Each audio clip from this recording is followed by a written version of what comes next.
Okay, so does anyone have anything they'd like to share or ask any questions or comment on?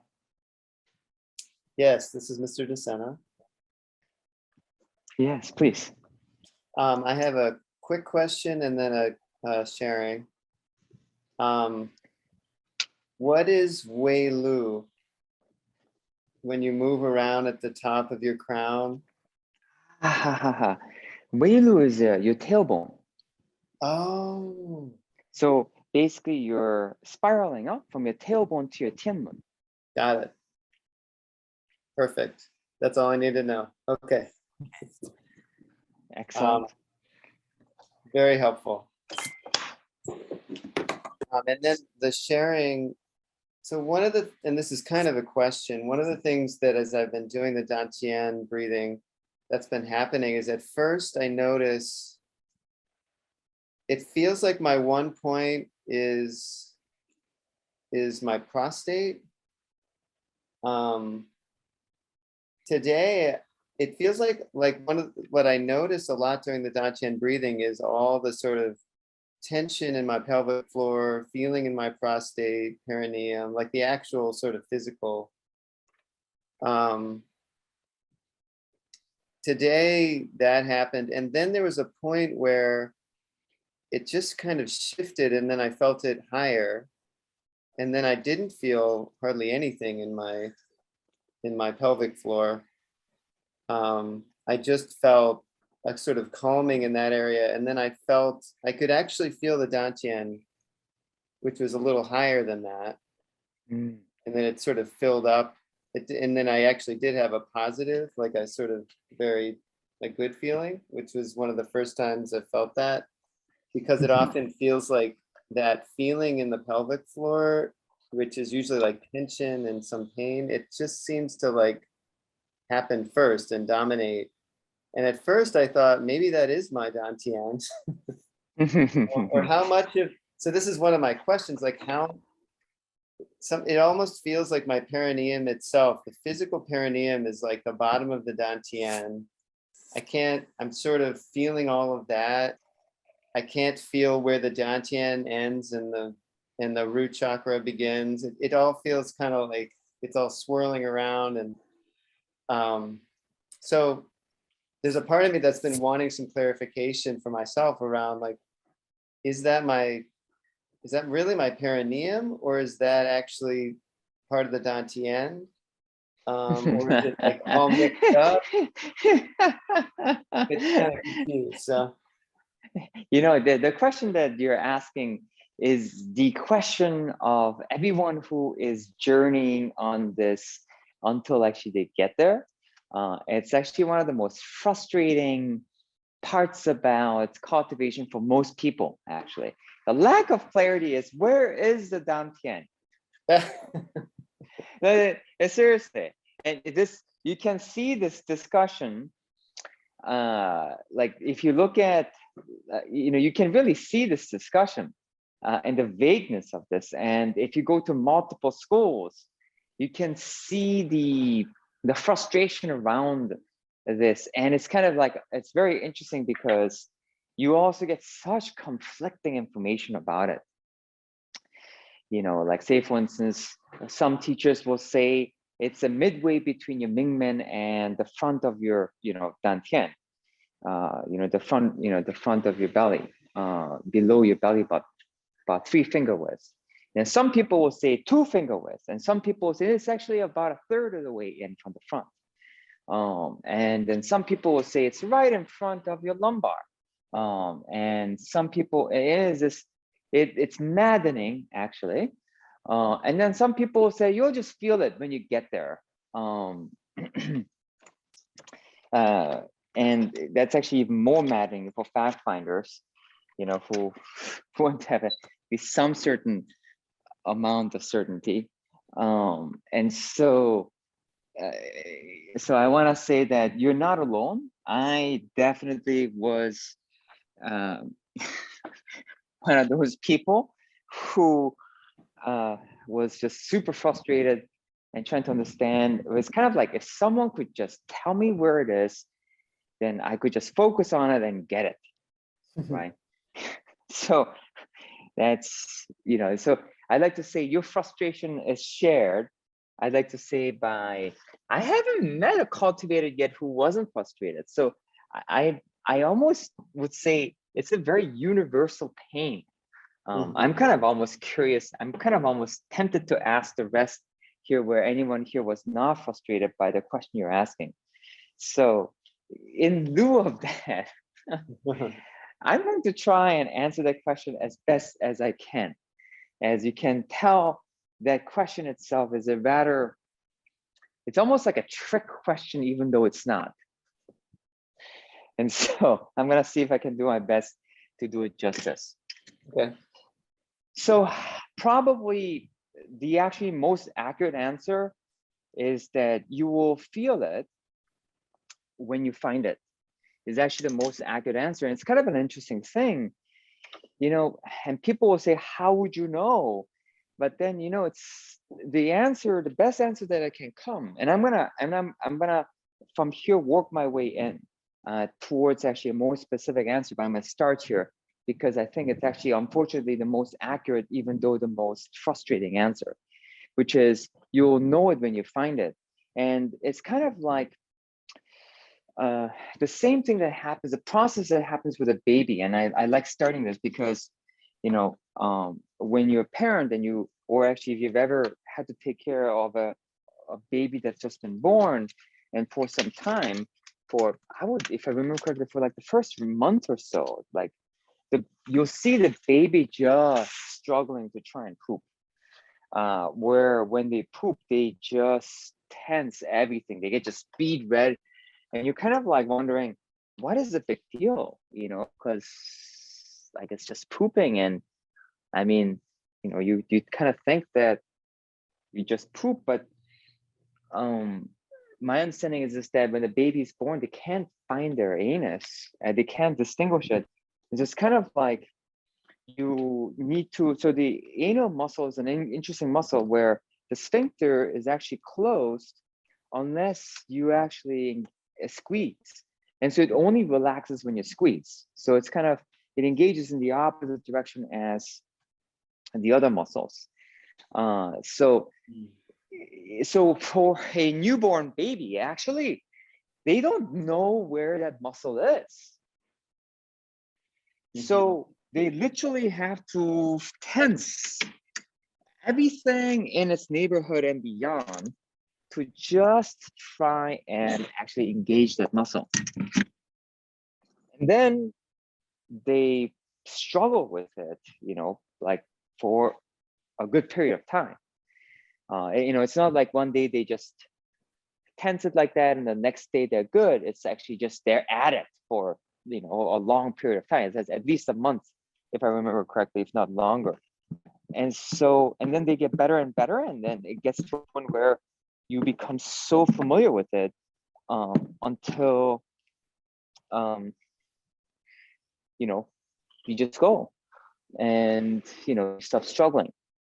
So now there's some people who continue to struggle because they have other issues. So I'm not saying that it's as simple, but you can see that actually, it's not such a simple process in some ways.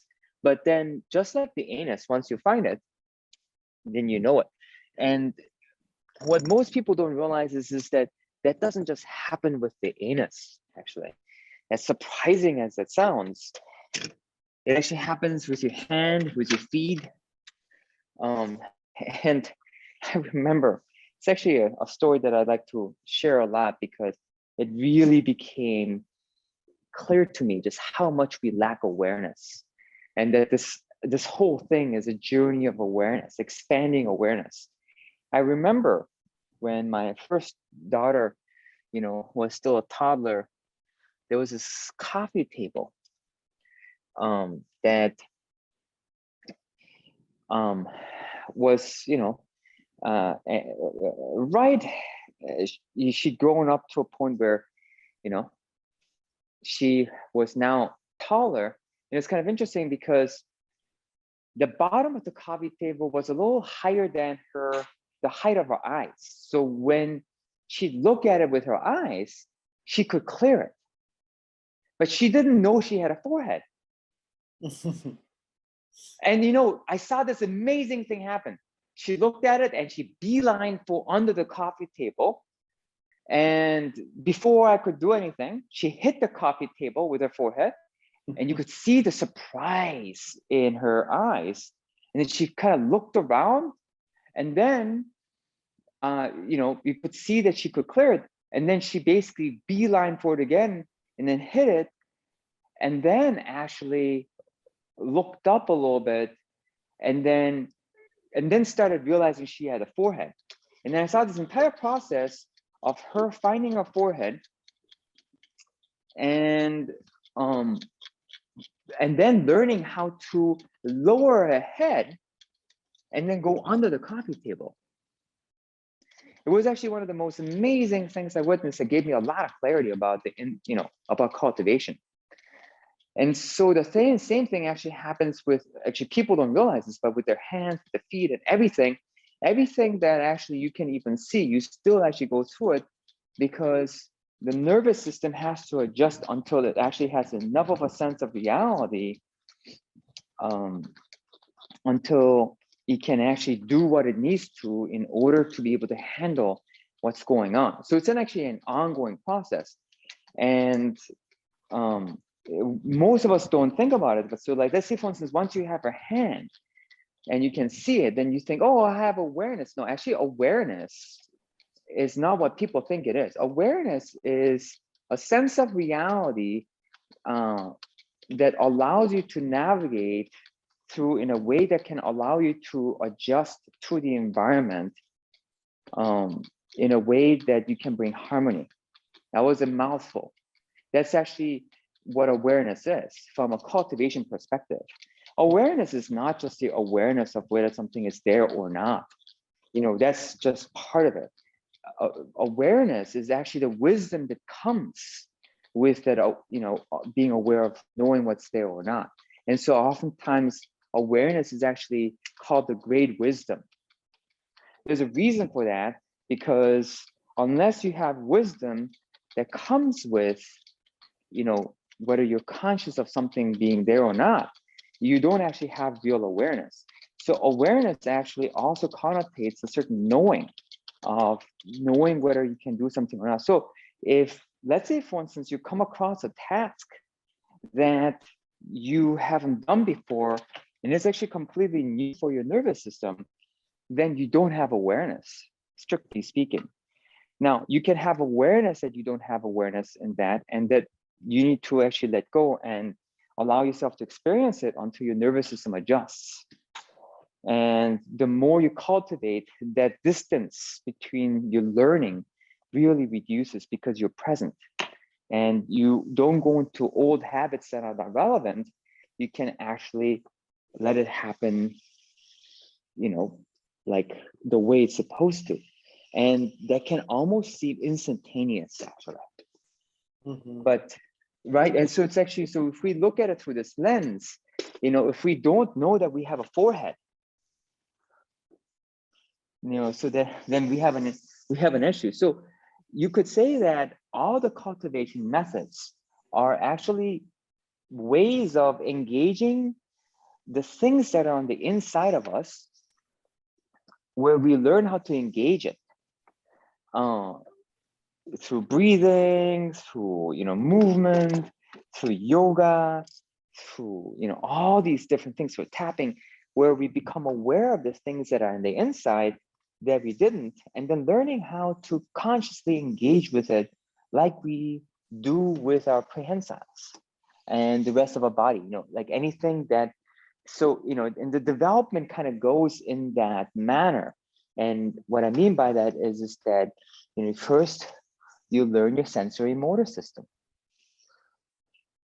and then you learn your sympathetic system. That's when you learn how to work hard. And then somewhere in there, hopefully you learn your parasympathetic nervous system, and you're going deeper and deeper. Your sensory motor system is actually the motor system that you can consciously control. That happens through movement and things that you can consciously do. And then you have your parasympathetic nervous system, which is comprised of your sympathetic and your parasympathetic, and there basically it goes in back and forth, and you're not supposed to be able to control that, but you can definitely influence that. And so you can learn how to be more excited and up, which is the sympathetic part. And then you can also learn how to rest and then slow things down, which is your parasympathetic. And if you're a Taoist, you learn how to engage directly with your organs that comprise your parasympathetic system. And you learn how to engage with your sympathetic system, while your organs actually really kind of govern both. So you learn how to govern that which is deepest underneath.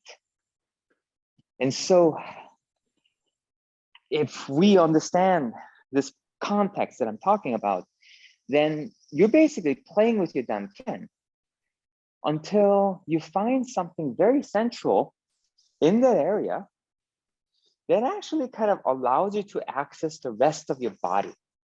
It's kind of like the dantians, the three dantians, the lower dantian, which is typically what we just call the dantian, and then the middle dantian, which is the heart chakra or the heart. Then you've got the upper dantian, which is your third eye, and those are the three greats, which basically all that really means is that those are the high leverage points. It's like the highest leverage point to access more of your awareness, more of your body.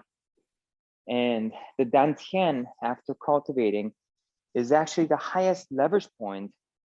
Is the kinesthetic, it's the peripheral vision equivalent for your sensory system. And so when you rest your awareness in your dantian, when it's properly developed, you can actually have the most amount of awareness of your whole system all at once, which also happens to mean that you're the most relaxed. And so it's a natural integration point for your entire system. And so that's why the emphasis is so high in the dantian. But just like the usage of your hands for your whole body, when you're exploring it, in the very beginning, you're not sure. So you just start with whatever gives you the highest leverage point, which is, as you said, your prostate area, sometime a little bit to the front, sometime a little to the back. And you keep looking for the highest leverage point in your awareness. And at some point, you find it. And so that's really what we refer to as a dantian. And once you find it, your awareness just naturally rests there because it gives you the greatest leverage point for anything. Because of that, you're most relaxed. You naturally breathe from that place, and your inner heat naturally stabilizes, and so on and so forth. And so you can kind of get the idea on that, right? So now, within that context, where is the dantian? So it actually depends on the person and the physiology of the person. And it literally, some people have longer legs, some people have shorter legs, some people have longer torsos, some people have shorter torsos, some people, the proportions, between the length of the ribs and the pelvis is different. Some people actually have a bigger pelvis than, their rib cage, or vice versa. And so the dantian is the highest leverage point from a nervous system perspective of your whole body, and actually from a physiological perspective of, it's also considered to be the center of gravity, meaning as in, it's, when we say center of gravity, is a natural leverage point for your body to be able to keep balance and control your whole body. And so that point actually will be a little bit different depending on the person's body type. And that's why actually there's a little bit of a disagreement. It's in the center, or no, it's about a third of the way in. It's in front of the lumbar. Now, one thing I can tell you is that it's not a arbitrary location, when you feel it, you actually feel it. That is something I can tell you. And it kind of feels, you will literally feel something there, like physically. And it kind of feels like an orb. And it's part of what feels like a central column. And it kind of feels like part of your organ structure. And for the life of me, I still can't figure out what it is. And I look pouring into the textbooks because there's nothing there. And so that's a little bit frustrating. But one thing that's clear is that what I have been able to find is that in that area, surprisingly, I didn't realize this, but your diaphragm from your lungs actually extend all the way down to your lower back area. And you can control your diaphragm. It's actually, when we talk about controlling our lungs, we're actually not controlling our lungs. We're actually controlling our diaphragm. Mm-hmm. And the diaphragm muscle is actually something that we can control consciously. That's how we influence our lungs. So one of the things I'm speculating is that the diaphragm, the way it attaches to your lumbar or your lower aspect of, because the attachment point, the lowest point of the diaphragm attachment point is around where the Mingman is, or even a little lower than the Mingman. It's surprising because it's like, at least depending on which textbook I was looking at, and and it's crazy making, because even the textbooks don't actually agree as to how far it reaches down. But depending on which textbook I'm looking at, it reaches down rather far, like to the lower parts of the lumbar or further. And so the only thing I can speculate is that you're not supposed to be able to control your organs, but you can move around your organs using your diaphragm. And so what I'm guessing is that as you learn how to stretch your diaphragm all the way down, you're actually learning how to use your diaphragm like a prehensile. And your experience of being able to control that, from what I can tell, is actually about in front of the lumbar, which actually makes sense. Now, the lumbar, depending on who you are and how big your lumbar is actually comes in about half the way from the back to the front, or depending on how thin you are, it can actually only be about a third of the way in from the front. And so like, if let's say for instance you learn how to do deep tissue massage, you can enter in and from the front and actually can touch the person's spine, and that's kind of actually also what we do in our system, where we relax the person, and then as we massage their gut, we actually reach in all the way to the spine. And when you actually look at it from the side, and being curious, when I kind of look at it from the side, I actually push all the way and I kind of look from the side. It's about halfway to about a third of the way in to about the front of the lumbar. And so I feel like the discrepancy that happens from the teacher, when they say half of the way in, and it's also not a scientific measurement, it's kind of like one of the key things that when I first found my dantian, I was like, oh, it's wrong. It's at the height of the belly button or even higher. What are they talking about? And then I actually felt where it was, and I looked in the mirror, and actually it was below my belly button, which was very surprising to me. I thought that it was actually lower, it was higher than my belly button, but then, and so there's also the discrepancy that comes from, what you are actually feeling to be halfway through or about a third of the way through. So you could actually think it's a third of the way in from the front, and actually really might be actually further in, or you might think that it's half of the way in when it's actually really more to the front. But one thing I feel is actually clear: it's in front of the lumbar. It's it's about I would say it, and this is again, I'm just following a sensation, and from what I can tell, it's about half an inch in front of the lumbar to maybe an inch in front of the lumbar at the most. It's pretty close to in front of the lumbar. But it's not right in front of the lumbar. And so it's somewhere in front of the lumbar. And when you find it, the reason it's not hypothetical is because when you bulge it, it connects directly to your perineum. And you can feel a direct connection to your perineum, and it kind of almost feels like you're pushing down into your perineum from your dantian, and you can feel your central column actually being engaged from your dantian area, that round dot. And when you find it, you can feel your spirit body actually being a lot more freer and attaches naturally to your body from that point. So anyways, so to answer your question, where is the dantian? You need to allow yourself naturally find different leverage points as to what the best leverage point is, and that's totally fine.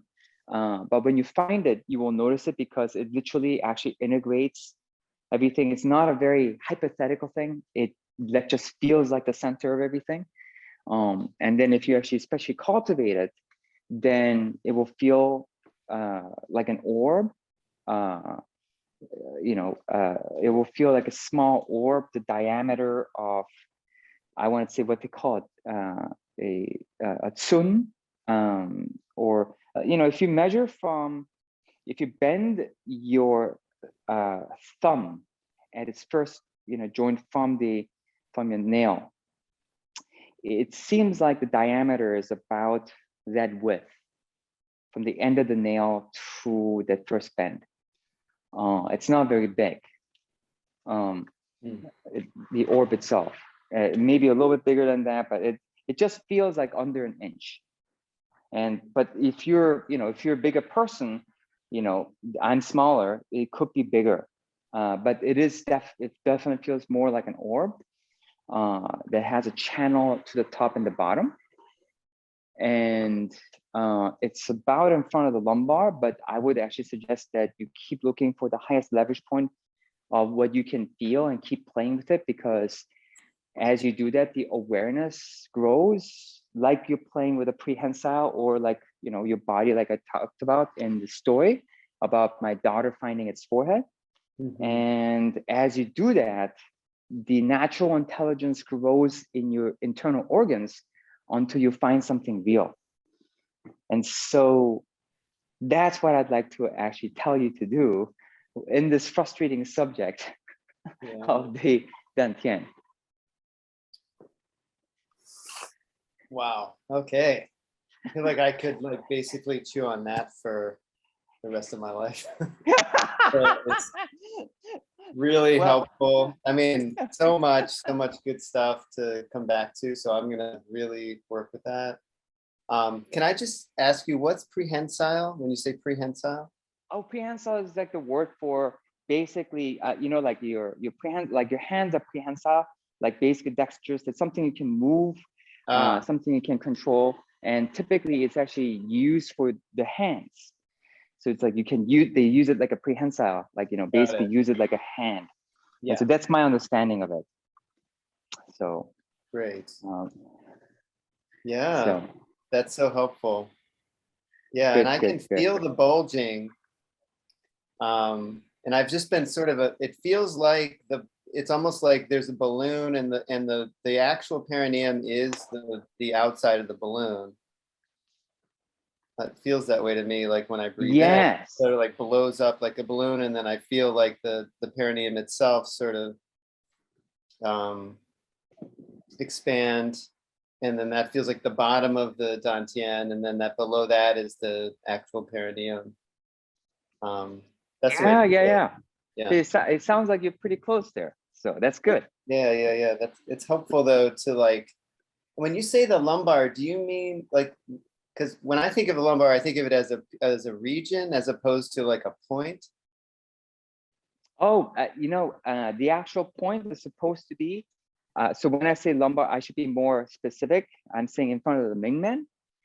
which actually is at the apex curve of the bend in the lower back. Got it. Okay.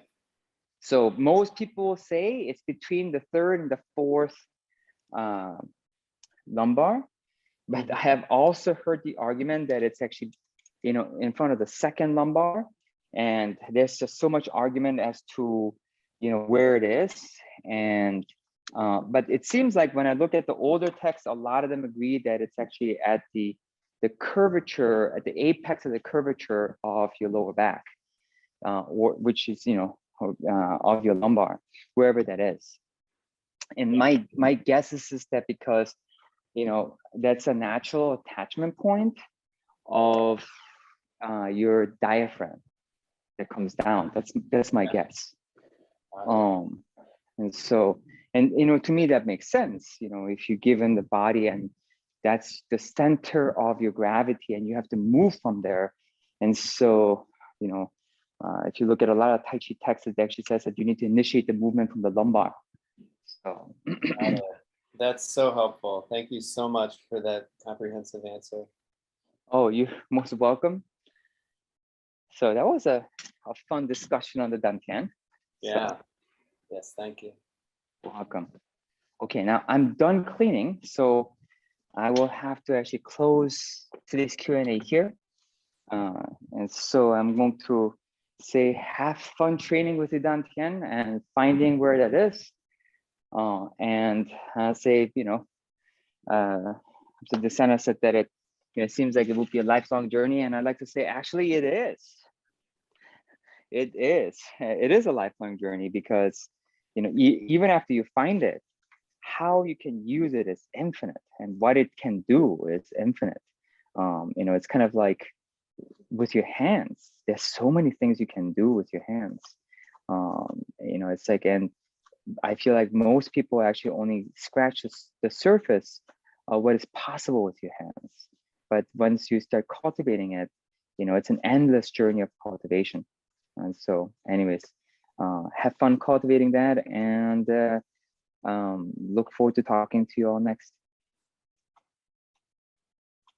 Thank you, Master Ken. Thank you, Master Ken. Thank you, Master Ken. Welcome. It was pretty awesome. Thank you. Master Ken. Welcome.